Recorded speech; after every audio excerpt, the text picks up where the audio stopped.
바울은 빌레몬에게 오네시모를 기꺼이 용서하고 사랑받는 형제로 맞이해 줄 것을 계속 반복적으로 강조해 왔습니다.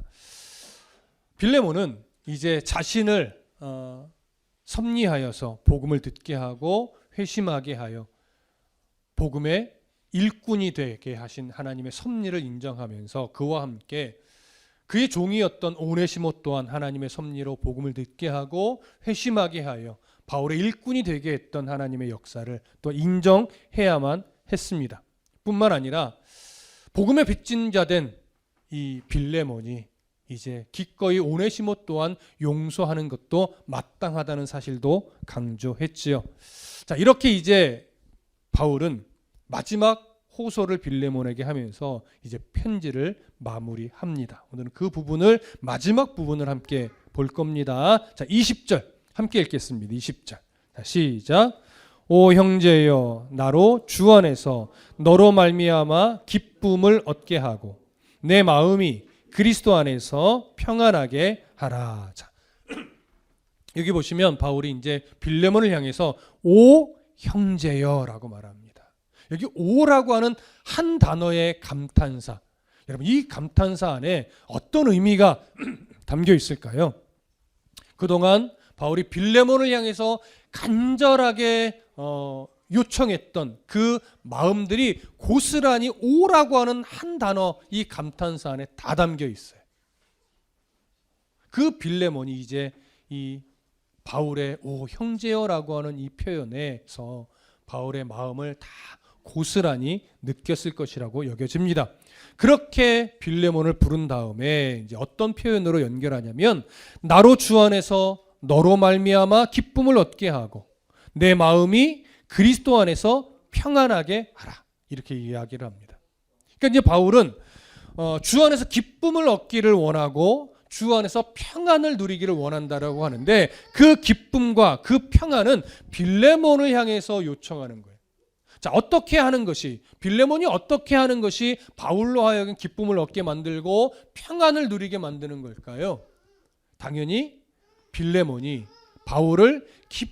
빌레몬이 오네시모를 기쁘게 용서했고 기꺼이 용서했고 그를 사랑받는 형제로 맞이했다라고 하는 소식을 듣게 되는 거겠죠.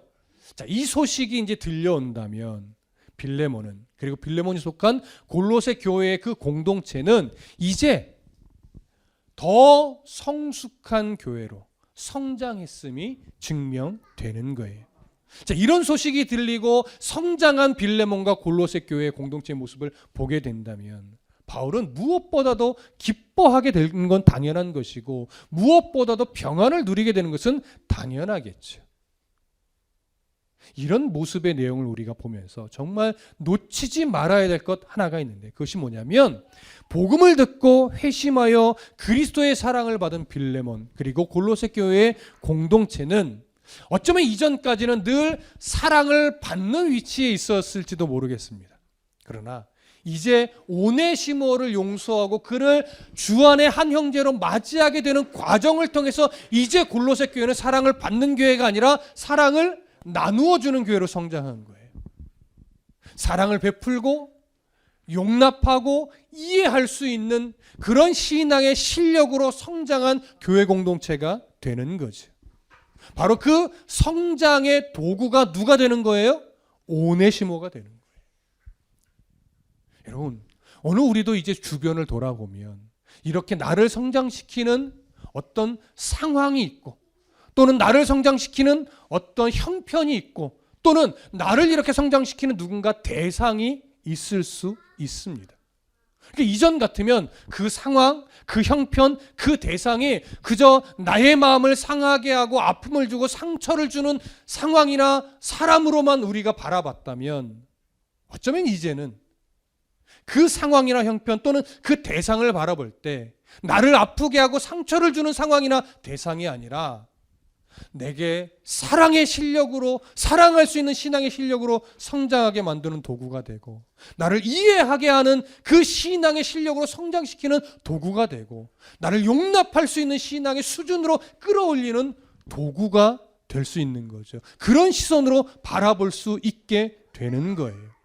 여러분, 내 마음을 상하게 하고 나를 아파하게 하는 그 상황이나 대상들, 어떤 그런 형편들을 바라볼 때 그저 나를 아프게 하는 것들로만 바라보면 아직 우리가 신앙의 실력이 조금 부족한 거예요.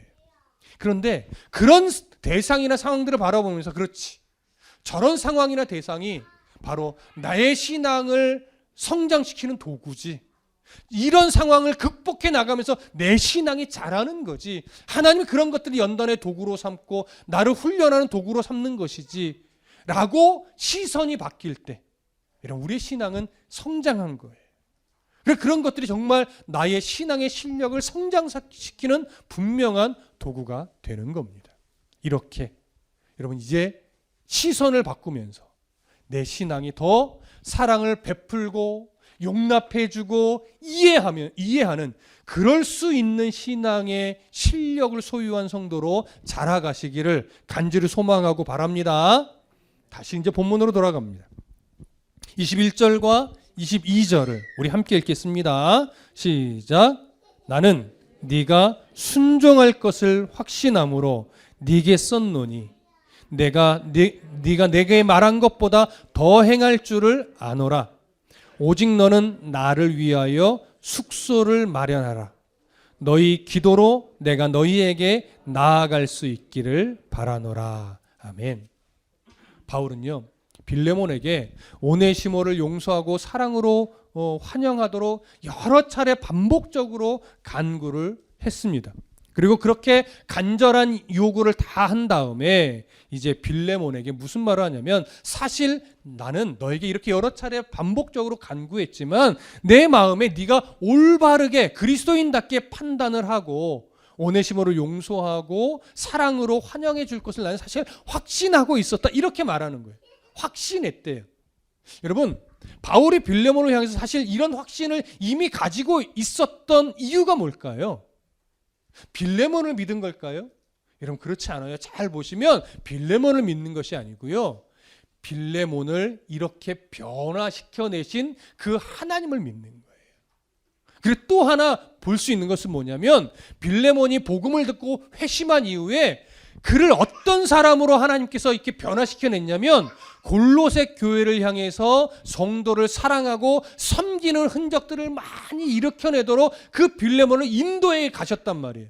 그렇기 때문에 그를 변화시킨 하나님을 신뢰하는 것이고, 그에게 사랑의 흔적을 많이 가져가도록 계속해서 간섭해 가셨던 그 하나님의 섭리를 신뢰하는 거예요. 그래서 그 하나님에 대한 신뢰를 가지고 빌레몬에게 네가 오네시모를 용서하고 네가 오네시모를 환영할 것을 사실 나는 이미 믿고 확신하고 신뢰하고 있었다, 이렇게 말하는 거죠. 그러니까 빌레몬에게 확신하는 거지만 그것은 빌레몬을 믿는 믿음뿐만 아니라 그를 변화시킨 바로 하나님을 믿는 믿음에서 그 신뢰가 온 것임을 우리가 알아야 할 것입니다. 자, 이해되시죠?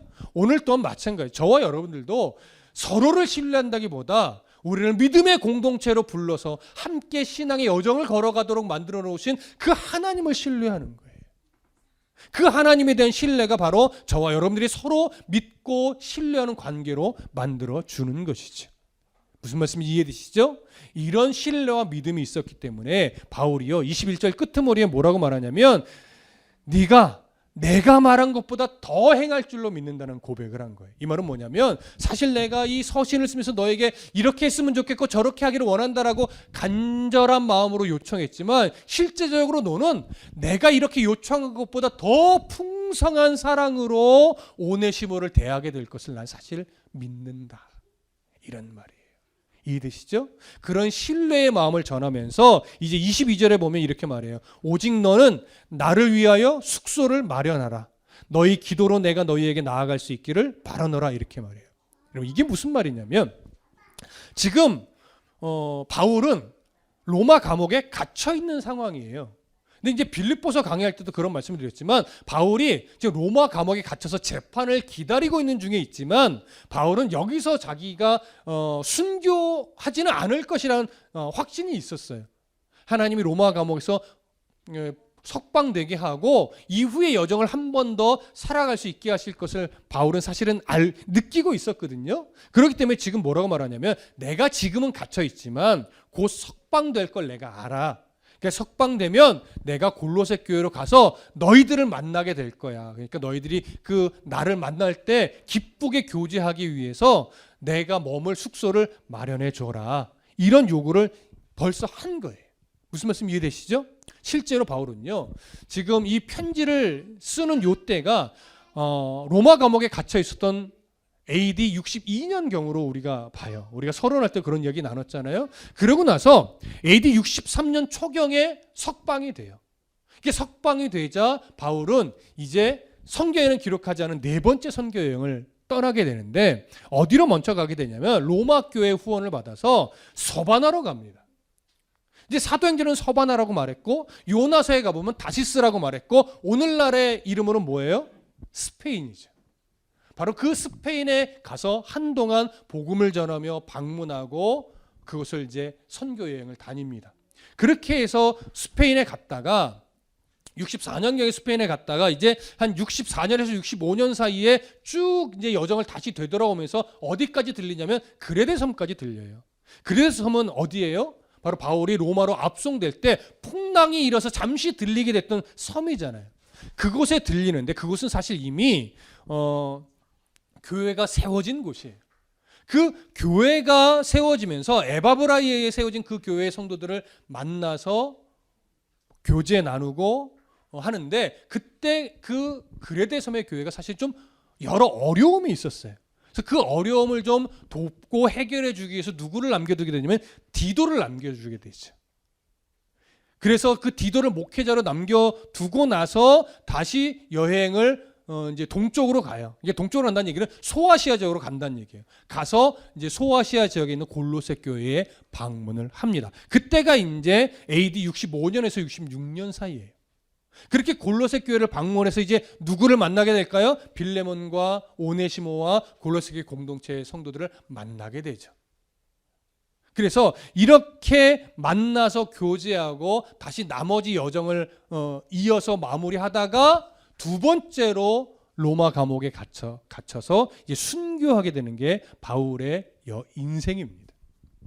자, 이렇게 실제로 바울이 골로새 교회를 방문한 것으로 보이기 때문에 바울이 지금 내가 머물 숙소를 마련하라는 것은 빈말이 아니었던 것을 알 수 있죠. 분명한 확신 가운데 이 표현을 했고 실제로 방문해서 그들과 만나 기쁨의 교제를 나눈 것으로 여겨집니다. 자, 다시 본문으로 돌아갈게요. 23절과 24절을 함께 읽겠습니다.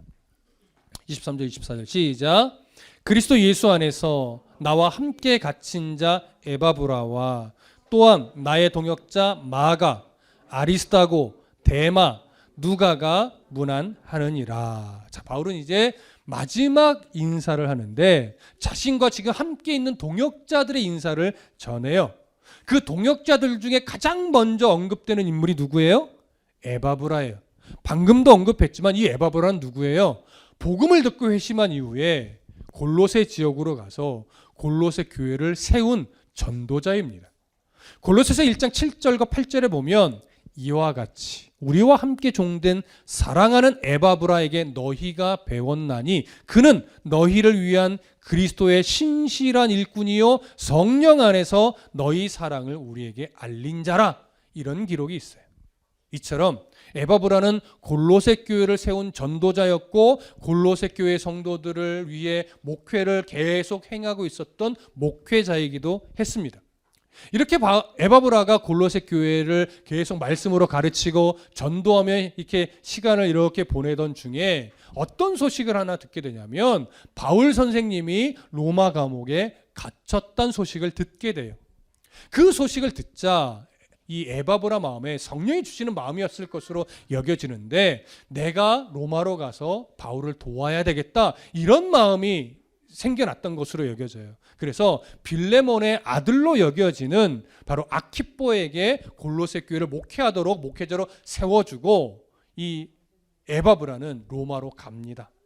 가서 바울 옆에서 바울을 도우며 바울의 사역을 함께 한동안 하게 되는 것이죠. 그래서 오늘 성경이 바울이 에바브라를 향해서 뭐라고 표현했냐면 나와 함께 갇힌 자 에바브라라고 표현한 거예요. 여기 나와 함께 갇혔다는 표현은요, 마치 죄수처럼 같이 갇혀서 재판을 기다린다는 의미가 아니고 바울이 구금되어 있는 그 집에 함께 머물고 있다라고 하는 차원에서 갇힌 자라는 표현을 쓴 거예요. 그럼 무슨 말씀인지 이해되시죠? 뭐 재판을 받거나 죄수가 됐다는 의미가 아닙니다. 갇혀있는 바울이 갇혀있는 그 집에 함께 머물면서 현재 바울을 돕고 있다, 이런 의미로 나와 함께 갇힌 자 에바브라 이렇게 표현을 한 겁니다. 자, 이렇게 에바브라가 지금 로마 감옥에 현재 바울과 함께 있고 지금 에바브라의 인사를 먼저 골로새 교회 성도들에게 전달했습니다. 자, 그리고 두 번째로 인사를 전하는 동역자가 누굴까요? 바로 마가예요. 마가를 향해서는 이렇게 표현합니다. 나의 동역자 마가. 여러분, 마가를 향해서 바울이 지금 나의 동역자라고 하는 표현을 사용하고 있는 것은 사실 놀라운 일이에요. 여러분, 왜 놀라운 일일까요? 마가를 처음 접한 게 언제입니까, 여러분? 사도행전을 기억하시겠죠? 바울이 1차 전도 여행을 바나바와 함께 출발할 때 그 첫 번째 전도 여행에 동행했던 인물 중에 한 사람이 바로 마가였어요. 이 마가는 바로 바나바의 조카였죠. 그래서 첫 번째 전도 여행으로 갔던 지역이 어디냐면 구브로 섬이었어요. 바로 그 이스라엘 지경에서 배를 타고 북서쪽으로 조금만 가면 있는 그 섬, 바나바의 고향이기도 했죠. 그 섬에서 전도 사역을 마치고 어디로 가냐면 배를 타고 다시 북쪽으로 올라가서 소아시아 지역 전도 여행을 이제 시작하는데, 소아시아 지역에 딱 도착하면서 마가는 더 이상 나는 이 여행에 함께 못하겠다고, 너무 힘들다라고 하면서 고향으로 돌아가 버렸어요. 이런 마가의 모습을 보면서 바울이 사실 크게 실망을 합니다. 그렇게 이제 1차 전도여행을 마치고 다시 바나바와 함께 2차 전도여행을 준비하고 이제 출발하려고 하는데, 그때 바나바가 바울에게 이야기를 합니다. 바울이요, 1차 전도여행 때 함께 했던 내 조카 마가를 이번에 다시 데리고 가고 싶습니다. 이렇게 이야기를 해요. 그때 바울이 어떻게 반응했을까요? 그래요? 좋죠. 가봅시다. 이렇게 반응하지 않고요, 절대 안 된다고 반대를 해요. 사도행전 15장 38절에 보면 바울이 마가에 대해서 뭐라고 표현하냐면, 밤빌리아에서 자기들을 떠나 함께 일하러 가지 아니한 자를 데리고 가는 것이 옳지 않다, 이렇게 말해요. 이건 마가 자체를 부인하는 것이 아니고요, 1차 전도여행 때 했던 마가의 모습을 보면 2차 전도여행 때도 똑같을 것 같은데, 그러면 전도여행에 방해가 되니 이 선교여행에는 함께 가는 것이 옳지 않습니다라고 강력하게 반대한 거예요. 근데 바나바는 그 반대를 사실 또 싫어했죠. 아니라고. 변했다고. 마가가 변했으니까 데리고 가면 분명히 도움이 될 것이고 마가가 성장할 거라고 했는데, 바울은 선교가 더 우선이었던 사람이었기 때문에 마가를 데려가는 것을 끝까지 반대했습니다. 그래서 결국 어떻게 돼요? 바나바는 마가를 데리고 자신의 선교여행을 따로 떠나요. 그리고 바울은 실라를 데리고 따로 또 떠나게 되죠. 근데 누가 잘했느냐 잘못했느냐 성경이 절대 평가하지 않습니다. 안타까운 모습이긴 했지만 그렇게 말하는 선교팀이 두 팀이 꾸려진 거예요. 그러니까 하나님의 시선으로 보면 또 복음에는 도움이 되는 거죠. 그래서 이것은 누가 잘했느냐 잘못했느냐의 시선으로 볼 것이 아니고, 의견을 조율하지 못한 모습은 안타까운 모습이나 이런 상황을 통해서 또 복음 선교팀이 두 팀이 생겨난 또 긍정적인 효과도 있었다, 이렇게 바라보면 될 겁니다. 중요한 건 그렇게 바울은 전도자로서는 마가를 인정하지 않았었는데, 시간이 흘러서 언제부터인지 모르겠으나 바울은 마가를 인정하게 돼요. 그리고 지금 이 현 시점에 로마 감옥에 바울이 마가와 함께 있고, 바울은 이 마가를 나의 동역자라고 인정하게 되었다는 사실이에요. 그러니 결국 하나님에 의해 다듬어져서 예전에는 참으로 연약했지만 지금 바울의 동역자라고 불릴 만큼 변화되어 성장한 마가도 참 멋있고, 또한 이렇게 변화된 마가를 인정하면서 자기 옆에 두고 동역자로서 온전히 인정하며 세워주고 있는 바울도 또한 멋지다라고 하는 것.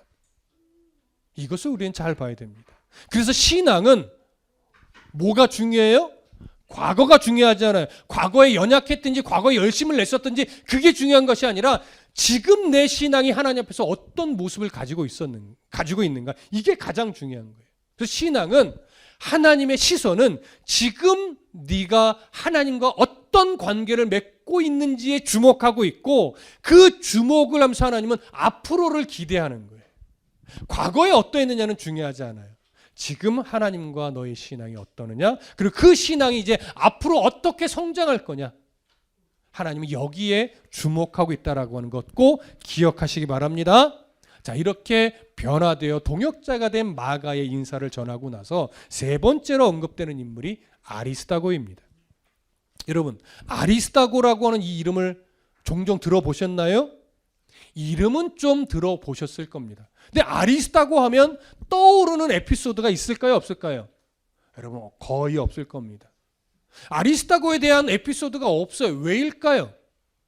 성경에요, 아리스다고와 관련된 에피소드를 전혀 기록하고 있지 않기 때문에 그래요. 아리스다고는 어디 출신 사람이냐? 데살로니가 출신 사람이에요. 바울이 2차 전도 여행 때 에베소를 가지 못하고 바다를 건너 어디로 가요? 마게도냐의 빌립보로 하나님의 인도하심을 따라 가게 되죠. 빌립보에서 복음을 전하고 두 번째로 갔던 곳이 데살로니가예요. 그 데살로니가에서 복음을 전할 때 그때 복음을 듣고 회심한 인물이 바로 이 아리스다고입니다. 근데 아리스다고는 얼마나 놀랍냐면 복음을 듣고 회심한 이후부터 바울의 전도 여행에 늘 함께 동행했어요. 그래서 바울이 3차 전도 여행할 때 어떤 에피소드가 하나 있냐면, 에베소에서 이제 복음을 전하다가요, 바울에 대해서 시기하는 자들이 바울을 찾다가 바울을 못 찾고요, 바로 바울과 동행했던 두 사람을 잡아서 연극장으로 끌고 들어갔는데, 바로 그때 바울 대신 끌려 들어갔던 두 사람 중에 한 사람이 바로 아리스다고예요. 그러니까 힘겨운 모진 상황도 경험했죠. 그러고 나서 또 3차 전도여행을 마치고 구제 헌금을 가지고 예루살렘에 올라갈 때도 이 아리스다고는 함께 동행했어요. 그리고 구제헌금 전달을 마치고 사실은 또 바울이 유대인의 간괴로 인해서 가이사랴에 한 2년간 갇혀 있게 되죠. 2년간 갇혀 있다가 가이사에게 상수해서 로마로 이제 압송된단 말이에요. 배를 타고 풍랑을 거치면서 가잖아요. 그 배를 타고 가는 여정에도 이 아리스다고는 함께 했어요. 그리고 현재 로마 감옥에 구금되어 있는 요 순간에도 아리스다고는 그 옆에 함께 있으면서 바울을 돕고 복음을 위한 일에 헌신하고 있었단 사실이에요. 근데 이런 아리스다고에 대해서 성경 어디에도요, 아리스다고의 어떤 업적이라든가 힘썼던 여러 에피소드를 상세하게 기록해 놓은 것이 한 구절도 없어요. 그냥 이런 상황에서 이름만 몇 번 언급될 뿐 아리스다고에 대한 이야기는 거의 없습니다. 그런데 놀라운 건 뭐예요? 바울이 복음을 위해 헌신하는 모든 자리에 그 한켠에 아리스다고는 항상 있었어요. 아리스다고는 자신을 거의 드러내지 않습니다. 보이지 않는 곳에서 늘 복음을 위해 함께 싸우며 함께 헌신하는 그런 인물이었습니다. 여러분, 이런 아리스다고, 드러나지는 않았지만 늘 그 현장 한켠에 함께 있던 아리스다고, 이 아리스다고의 신앙이 어떻게 보이십니까? 볼품 없어 보이십니까? 제가 볼 때는 너무나 놀랍고 위대한 신앙의 소유자입니다. 여러분, 신앙은 이런 거예요. 이런 사람이 바울 옆에 동역자로 항상 함께 있었기 때문에 바울이 복음을 위한 사역을 감당할 수 있었던 것이죠. 바울이 혼자만의 열심을 가지고 자신의 능력이 탁월해서 이런 복음의 역사를 이루어낸 것이 절대 아니라는 거 기억하셔야 돼요. 바울이 복음을 위해 자신의 인생을 드릴 때 언제나 그 옆에는요, 그 사역을 돕는 이름 없는 또는 그렇게 드러나지 않는 인물들이 항상 함께 하고 있었어요. 이런 동역자들이 옆에 없었다면 바울이 될 수 없었을 거예요. 그러니 생각해 보십시오. 우린 늘 바울을 존경하고 바울과 같은 신앙을 사실은 원하고 바라고는 있지만 모두가 다 바울이 될 수는 없는 거예요. 아리스타고와 같은 인물도 함께 있어야 돼요. 그래야 조화를 이루며 성장하고 하나님 기뻐하시는 일들이 만들어지는 거예요. 제가 이 부분을 정리하면서 우리 교회를 좀 생각했어요. 우리 교회는 바울과 같은 성도가 있나, 아리스타고와 같은 성도가 있나, 이렇게 보니까 거의 대부분이 아리스타고 같은 거예요. 별로 막 드러내지 않고 그냥 자기 위치에서 필요한 역할들 감당하면서 소리 없이 이름 없이. 그래서 때로는 좀 바울과 같은 사람도 좀 필요한데 어쩜 이렇게 다 아리스타고와 같을까, 이런 생각을 좀 하게 됐지만 그럼에도 불구하고 참으로 감사했습니다. 바울과 같은 사람, 또 아리스타고와 같은 사람, 이런 사람들이 함께 모여서 지금 조화를 이루어가고 있구나. 그렇게 교회는 한 걸음씩 지금도 성장해 가고 있구나, 이걸 느끼면서 너무나 감사했습니다. 여러분, 때로는 바울과 같은 성도도 되어 주십시오. 그리고 지금처럼 아리스토와 같은 그런 모습도 잃어버리지 말아 주시기를 부탁드립니다. 자, 네 번째로 소개하는 동역자가 누구냐? 바로 데마입니다. 여러분, 데마하면 여러분 사실은 부정적인 시선이 우리는 먼저 떠오르죠. 그러나 아직까지 데마는요, 바울 옆에서 복음을 위해 헌신하고 있는 그런 신앙의 인물이에요. 데마는 데살로니가 출신입니다. 데마도. 그리고 데마에서 그렇게 많이 기록된 것이 없어요. 하지만 현재는 로마에서 바울의 동역자로서 함께 멋진 여정을 가고 있습니다. 근데 어느 때인지는 모르겠으나 디모데후서 4장 10절에 보면 데마는 이 세상을 사랑하여 나를 버리고 데살로니가로 갔고, 이렇게 기록되어 있어요. 그러니까 어느 때 어느 시점인지는 알 수 없으나 데마는요, 바울의 동역자의 길을 이제 포기하고 세상으로 갔다는 얘기예요. 명분상 그리스도인이라고 하는 이름은 남아있었는지는 잘 모르겠어요. 아예 신앙을 버린 건지 아니면 동역자로서의 삶을 포기하고 그저 조금은 자기 중심적인 자기 소견에 오른 대로의 신앙을 살았던 것인지는 잘 모르겠으나 성경은 이 세상을 사랑하여 바울을 버리고 데살로니가 갔다라고 기록하면서 조금은 부정적인 표현을 합니다.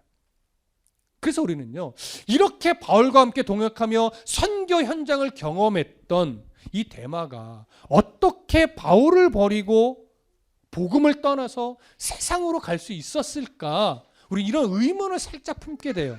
그런데 예수님의 제자였던 가룟 유다를 생각해 보면 그럴 수도 있겠구나, 이런 생각을 해요. 여러분, 가룟 유다가 왜 예수님을 배반했죠? 돈이 탐나서 조금 1차원적인 생각입니다. 가룟 유다가 예수님을 배반한 것은요, 단순하게 돈이 탐나서가 아니에요. 가룟 유다는 역사적인 기록을 보면 열심당원에 속했던 인물로 봐요. 열심당원이라는 건 뭐냐면 예수님이 메시아로서 이 이스라엘을 독립시키고 로마를 물리치고 이 세상의 가장 강대국으로 이스라엘을 만들어주고 이 가난에서 우리를 벗어나 부유하게 해주겠지, 이런 식의 기대를 가지고 있었던 인물이라는 의미예요. 그런데 가룟 유다가 예수님의 제자로서 시간을 보내면서 예수님의 행적들을 보다 보니까 사실 점차 실망하게 된 거예요.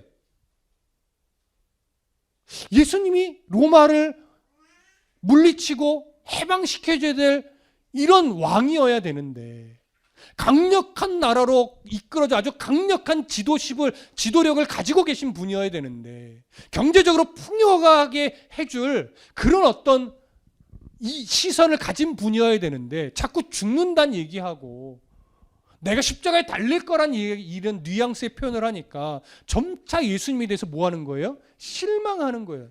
실망하다 보니까 예수님에 대한 기대를 버리게 되죠. 기대를 버리게 되니까 차라리 돈을 받고 파는 게 더 유익이겠다, 이렇게 생각을 하게 되는 거예요. 여러분, 그래서 가룟 유다가 예수님을 팔아버린 거예요. 그럼 이제 생각해 보십시오. 여러분, 데마도 그렇고 가룟 유다도 그렇고 복음을 떠나고 예수님을 판게 된 사실은 근본적인 이유는 뭐냐면요, 예수님에 대해서 잘못된 시선을 갖고 있기 때문에 그래요. 복음에 대해서 신앙이 뭐냐라고 하는 것에 대해서 잘못된 이해를 가지니까 잘못된 목표를 정해요. 잘못된 목표를 정하니까 사실 올바른 신앙으로서는 실망할 수밖에 없고 그 실망이 자꾸 나를 교회를 떠나거나 복음을 떠나서 내 만족과 유익을 위해서 세상으로 갈 수밖에 없게 만드는 거죠, 여러분. 그러니 여러분, 우리가 복음에 대해서 잘못 이해하고 성경이 뭘 강조하는지 잘못 해석하고 하나님이 어떤 분인지에 대한 이해가 좀 왜곡되어 있으면 우리도 언제 어떻게 세상으로 달려가게 될지 장담할 수 없는 거예요. 신앙은요, 그래서 항상 현재형이어야 되는 거예요. 하나님을 떠나지 않기 위해서는 하나님이 어떤 분인지 정확하게 알아야 돼요. 성경을 떠나지 않기 위해서는 성경이 정말 뭘 말하고 있는지를 바르게 알아야 돼요. 성경이 말하는 바를 자의적으로 해석하고 왜곡되게 알고 있으면 여러분, 결국 우리는요 세상으로 갈 수밖에 없어요. 예수님이 어떤 분인지 올바르게 모르면 우리는 그저 종교심에 치우친 종교인밖에 되지 않아요. 그러면 우리는 결국 올바른 신앙을 갖지 못하고 언젠가는 나에게 만족을 주는, 나에게 유익을 주는 그곳으로 우리의 발걸음은 갈 수밖에 없는 거죠. 그렇게 되면 이제 신앙은 추억이 되는 거예요. 데마처럼, 가룟 유다처럼. 내가 예전에는 바울과 함께 동행했던 그 열심히 있던 자야 라고 그냥 추억으로 말할 수밖에 없는 자가 돼요. 여러분, 대마는 절대 되지 마셔야 됩니다. 가룟 유다와 같은 안타까운 신앙인은 절대 되지 마셔야 됩니다. 그래서 신앙은 항상 현재형이어야 된다는 것 꼭 기억해 주시기를 부탁드립니다. 자, 바울이 마지막으로 소개하는 인물은 누가입니다. 누가는요, 시리아 안디옥 출신이에요. 시리아 안디옥 출신이라는 건 뭐예요? 이스라엘 지경 북쪽에 있었던 지역 사람이란 얘기예요. 자, 이 시리아 안디옥에서 복음을 받고 회심한 이 누가는요, 바울의 신실한 제자였어요. 그리고 누가복음과 사도행전의 저자이기도 했고, 병이 많았던 바울의 주치의로서 바울의 건강을 책임지며 항상 바울과 동행했던 인물이에요. 근데 누가는 언제부터 바울과 동행했느냐? 1차 전도여행 때부터 동행해서 현재까지도 동행하고 있고, 바울이 로마 감옥에서 석방되어 4차 전도여행을 떠나 출발하고 여행하는 그 여정도 함께 했었고, 바울이 두 번째로 로마 감옥에 갇혀서 순교하는 그 순간까지 누가는 바울 옆에 항상 있었던 그런 인물입니다.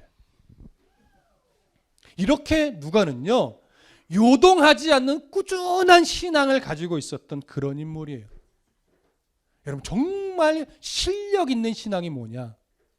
꾸준함을 가지고 있는 신앙이에요. 여러분, 꾸준함이 신앙의 실력입니다. 그리고 꾸준함만큼 놀라운 간증도 없어요. 자, 예전에도 그런 말씀 드렸어요. 이 기적과 같은 신앙의 경험을 했던 간증들을 너무 부러워하지 말아라.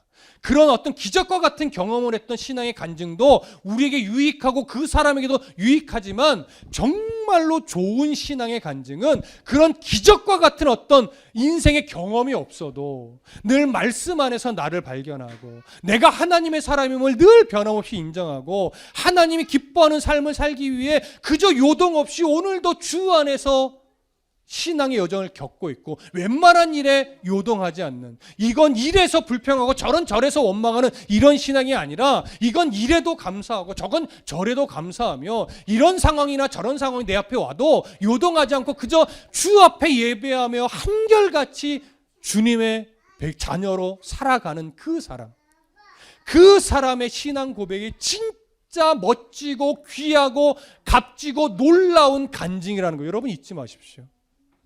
여러분, 한결같이 꾸준한 신앙을 죽을 때까지 갖는다는 거 여러분 쉬운 일인 것 같으세요? 정말 어려운 일이에요. 왜? 사람은 죄성이 있고 욕망이 있고 탐욕이 있는 사람이기 때문에요. 항상 언제든 요동할 위험이 많고 세상으로 대마처럼 갈 위험성이 늘 많은 사람들이에요. 근데 그런 것들을 늘 이겨내고 요동 없이 한결같이 예배하고 찬송하고 하나님의 사람으로 살아낸다? 이거요 기적이에요. 기적, 진짜로.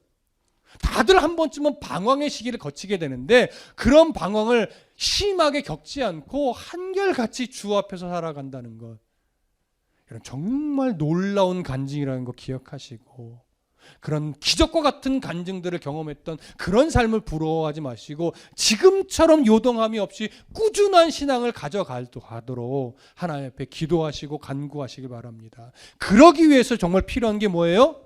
하나님을 바르게 아는 거예요. 말씀을 통해 하나님이 어떤 분인지 올바르게 아는 거예요. 성경이 우리에게 무엇이 가치 있는 삶이라고 가르치는지 그걸 바르게 아는 거예요. 그래야 신앙이 흔들리지 않을 수 있어요. 여러분, 이런 동역자들의 인사를 전달한 이후에 이제 마지막 축복을 합니다. 25절 볼까요? 함께 읽습니다. 25절 시작. 우리 주 예수 그리스도의 은혜가 너희 심령과 함께 있을지어다. 바울은 동역자들의 인사를 전한 이후에 빌레몬뿐 아니라 골로새 교회 공동체 전체에게 하나님의 복을 기원합니다. 대부분의 학자들은 이 빌레몬과 골로새 교회 공동체 구성원들이 이 서신을 받고 읽고 나눈 이후에 오네시모를 기쁘게 용서하고 오네시모를 사랑받는 주의 형제로 기꺼이 환영하면서 바울이 간구했던 것보다 더 풍성한 사랑의 교제를 나누며 주 안에서 한 형제, 한 공동체 구성원으로 삼았을 것으로 보고 있습니다. 그리고 더 나아가서는 오네시모, 그러니까 바울을 만났을 때 오네시모를 바울의 동역자로 함께 동행하여 보냈을 것까지도 보고는 있어요. 하지만 근거는 없습니다. 왜? 기록이 없기 때문에. 그래서 뭐 그랬든지 안 그랬든지 가장 중요한 건 뭐예요? 이제 이 빌레몬서를 통해서 빌레몬과 골로새 교회의 공동체는요, 당시 사회적 가치를 뛰어넘어서 주인이었던 빌레몬을 그리스도의 한 형제로 변화시켰고, 노예였던 오네시모를 그리스도의 한 형제로 변화시켜서 골로새 교회는 주인과 종이 한 형제, 한 믿음의 형제 자매로서 함께 신앙의 여정을 걸어가는 그러한 동역자가 되는 그런 참으로 이상적인 교회가 되었다라고 하는 사실이에요. 여러분, 이것이 사람을 변화시키고 공동체를 변화시키는 복음의 힘입니다. 저는 오늘도 이 우리 다드림 교회를 이렇게 변화시켜 가실 복음의 힘을 믿습니다. 사랑의 힘을 믿는 것이죠. 이처럼 교회는 바울의 동역자들처럼 다양한 사람들이 복음을 위해 조화를 이루며 협력하는 곳이어야 합니다. 또한 교회는 골로새 교회의 그 모습처럼 다양한 계층의 사람들이 믿음의 형제 관계를 형성하면서 조화를 이루어 성장해 가고 예배하는 곳이어야 합니다. 우리 이런 일들을 이제 지금까지도 함께 이루어 왔고 앞으로도 이 일들을 가장 조화를 이루며 믿음의 형제관계 안에서 하나님이 기뻐하는 흔적을 만들어내는 교회 공동체로 함께 만들어 가야 할 겁니다. 이런 교회가 되기 위해 성도들은 주님 오실 때까지 성령과 말씀으로 동행해야 하고, 또 올바른 말씀을 배워가면서 하나님을 아는 지식의 날마다 새로워져야 할 것입니다. 이제 더 마음에 결심하십시오. 말씀이 주는 은혜를 회복하는 삶이 되어야 되겠다. 또 찬양이 주는 기쁨을 일상의 영역에서 늘 회복하며 살아가야 되겠다. 또 기도가 주는 영적인 교제를 회복하여 늘 하나님과의 교통함 속에서 내가 삶을 살아가야 되겠다. 이런 간절함을 가지고 여러분 오늘도 기도해 주십시오. 그러면 건강한 교회 공동체 구성원들이 다 될 것이고, 그런 구성원들이 형제자매로 모여 조화를 이루기 때문에 교회는 교회다움을 회복하면서 교회로서 필요한 영향력을 주변에 미치게 되면서 하나님 나라의 아름다움을 결국 세상 가운데 드러내게 될 것입니다. 이런 은혜가 우리 교회 또 교회 공동체 구성원들의 삶 가운데 아름답게 일어나기를 간절히 소망하고 축복합니다. 기도하겠습니다.